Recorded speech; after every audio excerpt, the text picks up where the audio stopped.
मित्रांनो, photocopy revaluation रिचेकिंगच्या संदर्भात important अशी अपडेट आहे बघा.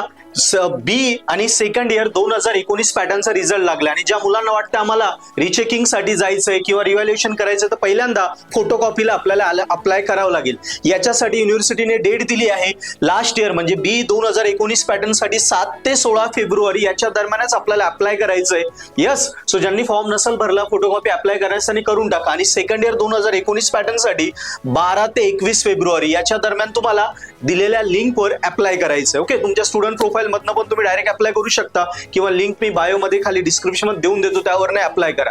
आता ज्यांना वाटतंय माझा विषय बॅकलॉग राहिला पण निघायला पाहिजे होता ते अप्लाय करू शकता, किंवा ज्याला वाटतंय मार्क कमी पडले, विषय निघाला पण मार्क कमी पडले, मला पण अप्लाय करायचं, मार्क वाढतील, तोही अप्लाय करू शकतो. तारखा लक्षात ठेवा, याच्या दरम्यानच अप्लाय करा, कारण जर तारीख संपून गेली तर मग अप्लाय करता येत नाही, मग पस्ताव येतो. कितीतरी मुलं कॉल करून विचार, सर आता काय करायचं, आता नाही पर्याय. सो दिलेल्या तारखांमध्ये सेकंड इयर 2019 पॅटर्न 12 ते 21 फेब्रुवारी, बी 2019 पॅटर्न 7 ते 16 फेब्रुवारी याच्या दरम्यानच अप्लाय करा, जेणेकरून विषय क्लिअर होतील आणि पुन्हा बॅकलॉग लागायला नको. सो या सेमिस्टरचे सगळे कोर्सेस पर्पल ॲपवर अवेलेबल आहे. लगेच अभ्यासाला लागा आणि विषय स्कोरिंग करा. Best of luck.